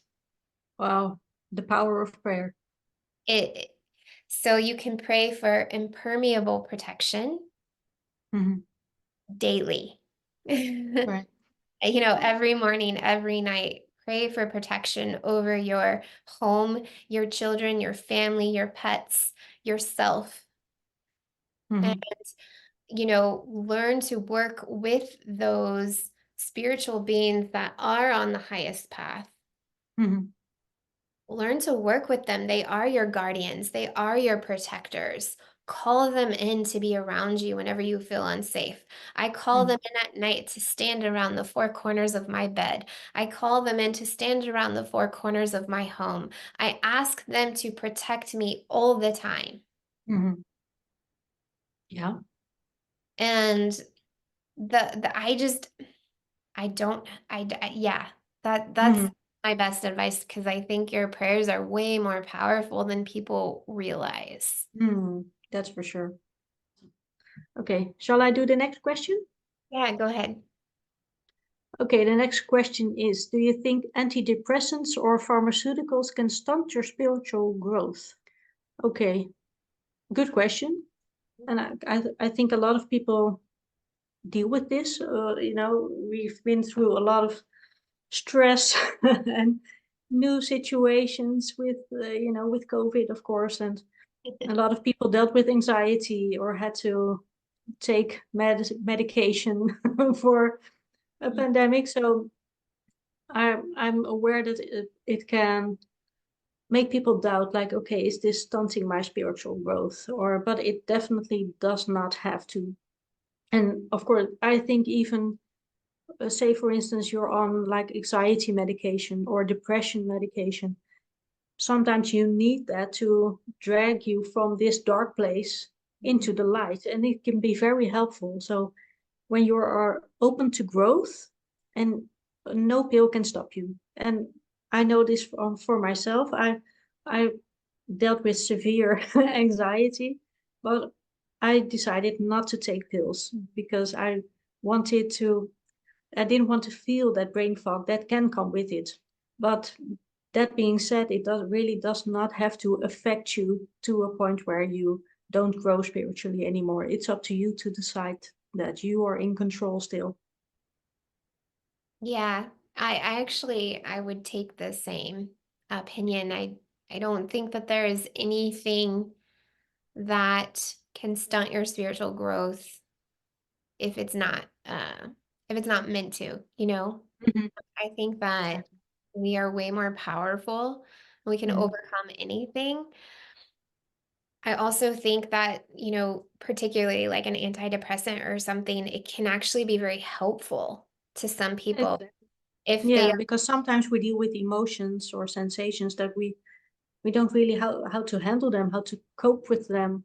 yeah, Because of course extreme anxiety, depression, you're dealing with very heavy emotional stuff. So sometimes when you take a pill like that, it can kind of lift the veil a bit and you can feel more like yourself. And that makes place for that spiritual growth to happen. right. Yeah. I mean, like I personally have been on medication after my daughter was born. It was a really, really difficult year of my life. And I also had like the postpartum depression and the baby blues going on, and it was really severe at times. And Mhm. I would just get into this really, really dense, dark place, and I couldn't get myself out. And I tried for like 8, 9 months to do it on my own and to do it naturally, and I just couldn't. So Mhm. I took medication, I want to say for about 6 months or so. But what I noticed was that it gave me a floor so Mhm. that I Right. couldn't get really low. Like I could only get so low. And so that was so helpful in Mhm. helping me to it gave me the energy and the boost that I needed to heal. Mhm. And so I did experience that, but ultimately what I also experienced is I had a floor so I couldn't get super deep, which was great. Mhm. But I also Yeah. experienced that it also gave me a bit of a ceiling. Mhm. So I could only get so high. Um, Right. and that was just my experience. But Mhm.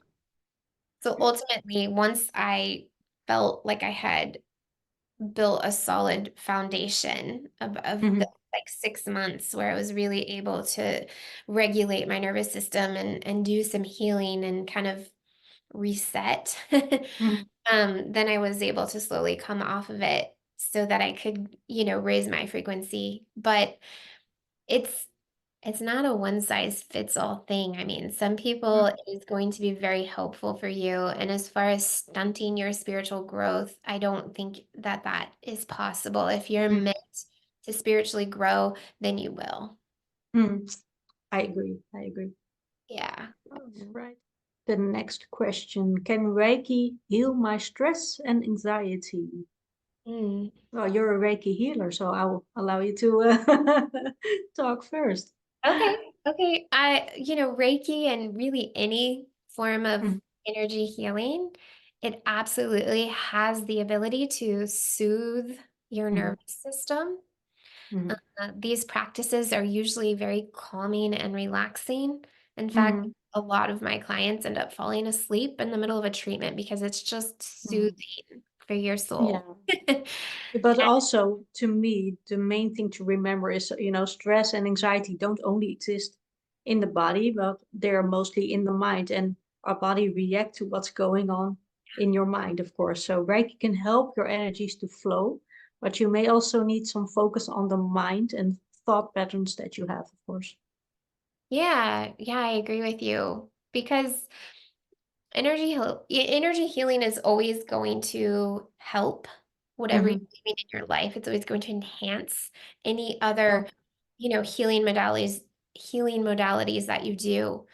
Hmm. But energy work can only go so far. You have to continue to do the work on yourself. Hmm. Yeah. You know, if you are somebody who has a lot of stress and anxiety, just going to an energy healer alone isn't going to solve the problem. It will help. Exactly. It will Hmm. absolutely help, but you're going to have to go home and figure out how to regulate your nervous system. Yeah, because a healer can support you in your healing journey, but you are the one who has to do all the healing work. Yeah. Yeah. Yeah, yeah, absolutely. Energy work should never be used as like a band-aid. You know, Exactly. you should never just rely on energy work to do all the Mm. healing because a healer can only help you transform what you are ready to heal. And then you dig a bit deeper for the new layer to go up. Yeah. And allow yourself that process as well. That's the most important. Allow yourself to feel what comes up and heal what comes up, and then go to the next layer. There's always more layers. You're like an onion. Always Like getting a very good. onion. Yeah, there's going to be a deeper level of healing. Just when you think, oh, I got that healed and figured Mm. out, then there's going to be a new level. And you're like, Oh oh, yeah. here we go again. Yeah. You're never really done. And No. when you think you're done, you're definitely not done. Okay. Okay, next question says, I am always tired. Can energy healing help me? Yeah. Again, of course, it can help you.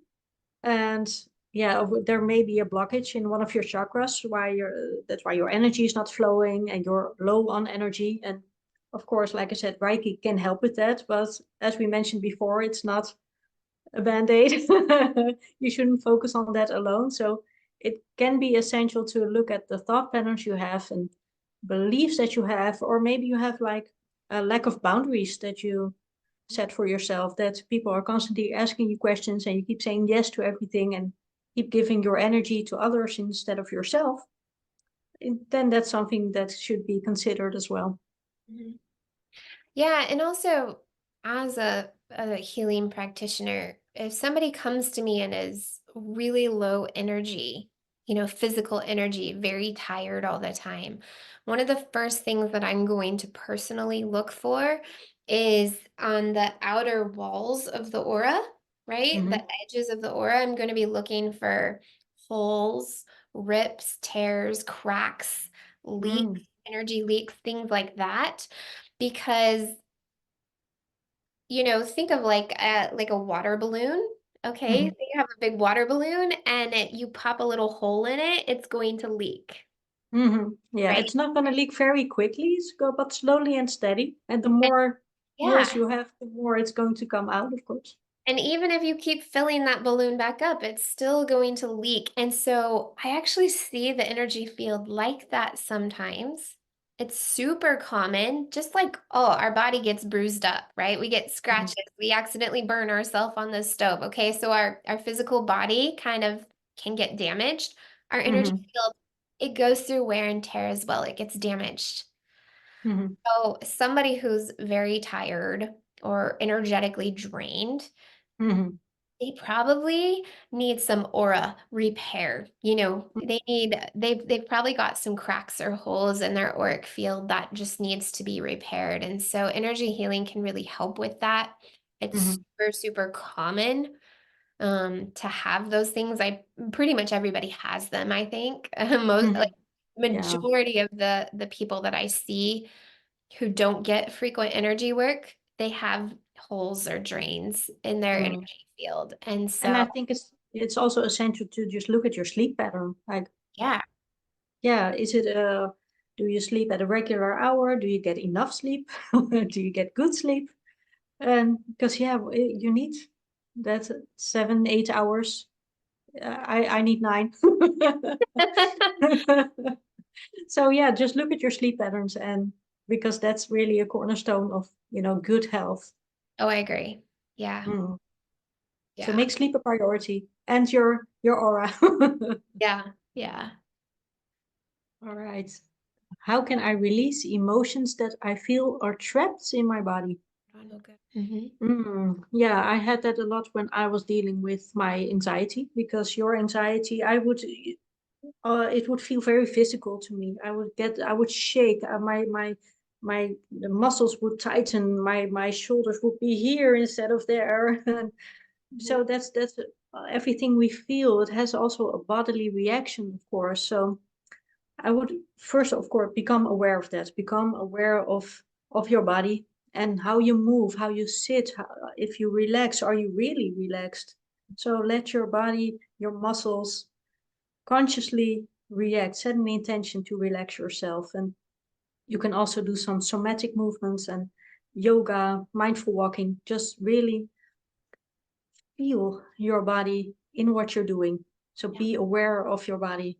So it can just be as simple as just lying on your yoga mat, breathing deep into your belly and actually feeling all the muscles Mhm. resting on your yoga mat. Just really incorporate your body and relax. That that's the relax, breathe deep, and that created miracles for me because I feel a lot more safe in my body because I'm allowing myself to relax and to rest without feeling guilty. Because I think a lot of us feel guilt when we try to rest because we always want to be, productive. But I think it's even more important to get that rest so you can be even better at what you do the rest of the day. So really incorporate your body into the techniques that you have, into the yoga, into the walking, the dancing, whatever you want to do, whatever feels good for you, Mhm. and feel your body and allow it to relax with intention. Yeah. Yeah, I agree. Movement is a huge key. Um, Mhm. like I tell people to just like shake like really hard, like a dog shaking off water, you know? Yeah. Like really like if you feel it in your heart, like really doing like chest pumps, like you can physically move stuck energy. Go out for a Mhm. walk, do some cardio exercise, like get your body moving. It can get Mhm. those emotions if they do feel trapped in the energy body or the physical body. The more you can move, I think that that helps. Mhm. There's other ways to release emotions from your body as well when they get trapped. So one thing I learned through a couple of friends of mine who are grief counselors Mhm. is to have a kind of daily grief practice. Mhm. And so they'll fill up a bowl of water Mhm. and they'll sit with that and they'll just speak to the water. Or sometimes crying comes up, right? Crying, as Mhm. I mentioned earlier, it's a healthy release of emotions. And Mhm. they'll either speak to the water or pray into the water, and they'll just allow their emotions to come out and like give it to the water, and then they'll go dump the water out outside, but just a way to healthy get those emotions out, a way to express those emotions. Don't keep them inside. Mhm. Um, Yeah. find a way to bring them out. And And and I do the same with showering, yeah, because you mentioned water. Because when you shower, of course, the water touches every part of your body. And it's like ask the water to take the stress away, to relax your body, to heal your body. Work with the water, work with what you have. yes, yes. Another thing that I like to do is I call it write a letter that you'll never send. Hmm. So if your emotion is specifically tied up to a person, and it Right. could be like a person from your past even, Hmm. um, just to bring up all those feelings and emotions and write it all down and Don't keep it in, write it out. don't hold it back. Everything you wish you could say, everything you want to say, but a lot of times it's not going to help to actually have those conversations, especially if that Hmm. person has hurt you. So that's why I call it a letter you'll never send. You just get it out of you, either get Hmm. it on paper or in the shower, but like the more you can really allow those emotions to come up and out. I recently did something similar, which was a forgiveness ritual. I Mm, would write down with this particular person, I wrote down for myself what happened. And mm, then I wrote another page with what I wish would have happened. And then I just forgave that person. So, like, okay, this didn't happen. And mhm. I'm releasing the expectation of how I wish it would have been. Yeah. And you can just throw that away. It's not going anywhere. Just throw it away. I literally just threw it in the air. Ah, But you can let it go. It's out of your mind, it's out of your heart, it's on paper. You set an intention to let that emotion that is attached to it, to let that go. And yeah. then you literally just toss it. You can burn it, you can bury it, whatever feels Yeah. good to you. And you have to experiment with that. But that's another great way to release that. Oh yeah. Actually, yeah, because I mean, even like I'm married. I've been married almost 15 years. Like we have fights, we have arguments, we have days where we don't get along. Like that's normal, Mhm. right? And sometimes when we have the bigger fights, I'll write down everything that I'm feeling, whether it's Yeah. true or not, whether it's emotional or not. Like I'll write it all down or type it all out and I'll just sit with it for a day. And Mm. the next day when I come back to it, I'm like, okay, I'm good. But Yeah. like I'm not holding on to all this. I was able, like there's just something very therapeutic by having a journal or having some kind of release practice where you get those emotions out of you. Hmm. And especially when you read them back, Yeah. in the moment that you're writing them down, you feel them very intensely, and they're just currently your truth. But when Yeah. you look at them a day later and you read them, like, whoa, this is intense, and Like now I where don't did all feel that like go? that at Yeah. all. Yeah. So it's a good way to release that as well, and you can look back on yourself like, oh, maybe I was a bit too much here. Yeah, and then it helps because then you don't express all that emotion. Uh, Hmm. you end up don't expressing that with the people you love because then that's Hmm. hurtful. Sometimes we just need to get our emotions out, but we don't need to dump them on other people. Not everyone is ready to receive the emotions we experience sometimes. So then Yeah. you have to be your own like outlet when it comes to that. Just write it down. Yeah, Write it that's down and true. let it go. That's Mhm. true. All right, this is our That's very our last question already, right? last question. Yeah. You write, I suffer from unwanted or negative thoughts, and it is draining my energy. What can I do? Mm. Yeah, when it's draining your energy, we tend to overthink a lot. We are a society that is mainly focused on, what's going on in here. So when we overthink, they have a tendency to be, of course, negative thoughts because don't really have, we don't really shower ourselves with a lot of positive thoughts.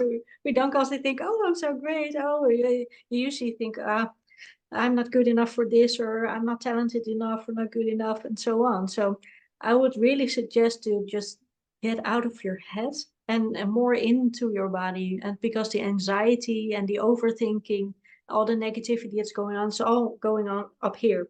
Yeah. So go down, go into your body more and feel more instead of think more, and just create more positive energy, by just doing something that you love, and move, breathe deep, dance, whatever makes you happy, whatever gets that positive energy going inside of you.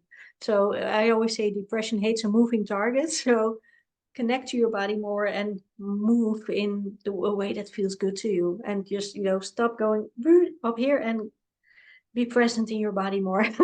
Just don't think too much. That's an easy thing to say, of course, especially when you're dealing with anxiety and stress or depression.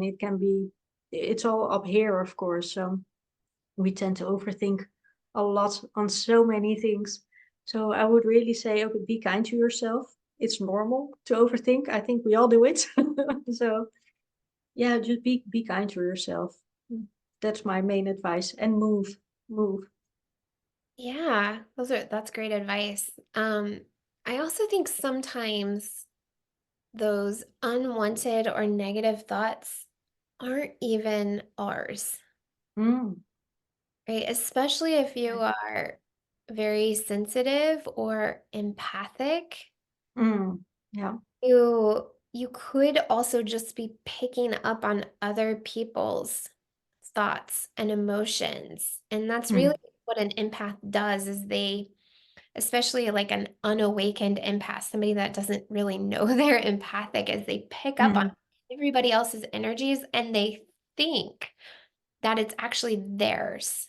yeah. Especially when we're dealing in the collective with such heavy and negative emotions. Yeah, guys, and the collective energy is full of fear right now. Yeah.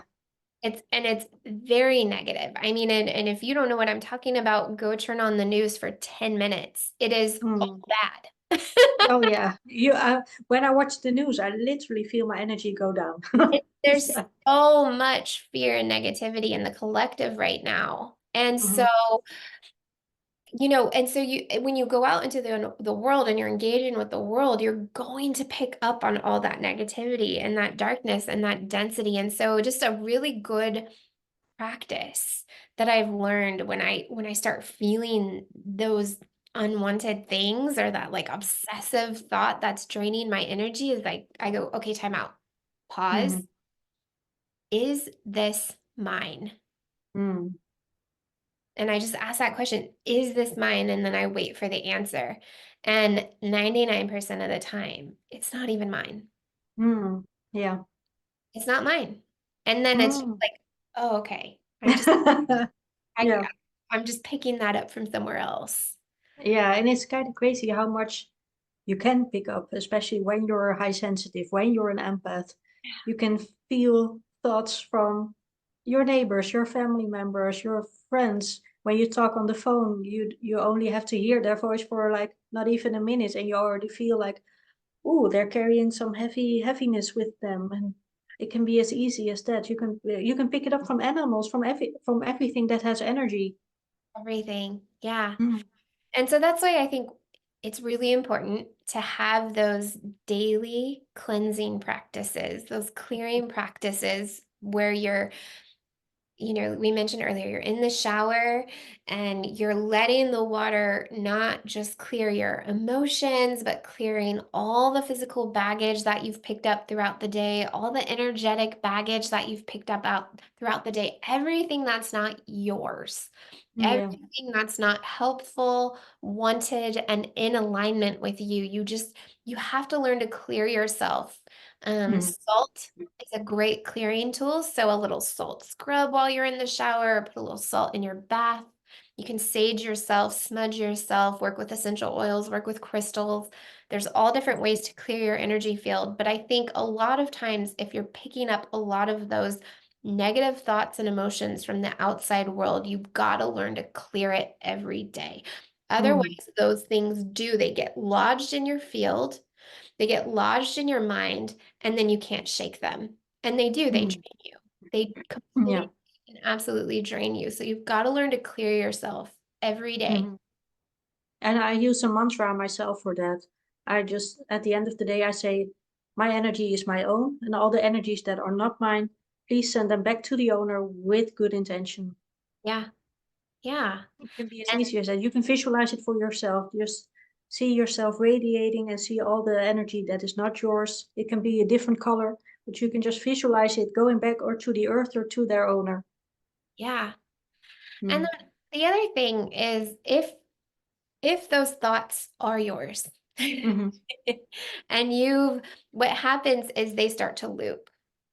Hmm. And Oh yeah, they lovely. create cycle and this loop, and it feels like you can't get out of it. So the best thing to do is learn how to change the pattern, change the pathway, right?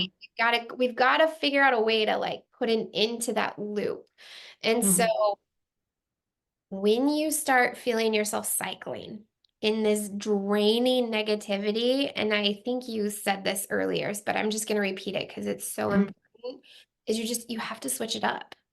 Hmm. Change the pattern. Get up and go for a walk. Do something completely different to reset those neural pathways. You can do tapping for that as well. And Yeah. when you tap on certain energy points, like here and here, you can find them on the internet. And we talked about it in the webinar as well. When you tap on certain energy points on your body, you change those neural pathways, and you can use them with affirmations. Say, I'm only thinking positively. Only good things happen to me. You can change the way you Yeah. think by actively and with intention speak those affirmations every day. Yeah. It's basically like you have to figure out how to hit the reset button Yeah. and create a new pattern. Hmm. Exactly. Again, see what works for you. It's all about discovery, self-discovery, how you heal, how you grow. Mhm. It's unique for us all. So you really have to go on that journey yourself and to find out what works for you, what you feel good with. and then go and grow from there. Yeah. Yeah. I think that's it, right? Gosh, that was an amazing session. Oh my gosh, yeah. Once again, let's just thank everybody who submitted a Oh yeah, question. This of was course. an incredible conversation. Yes, thank you all so much for everyone who has submitted a question and who has subscribed to the webinar. We all hope you are inspired by it and yeah, just love it really. Yes, thank you guys so much for being here.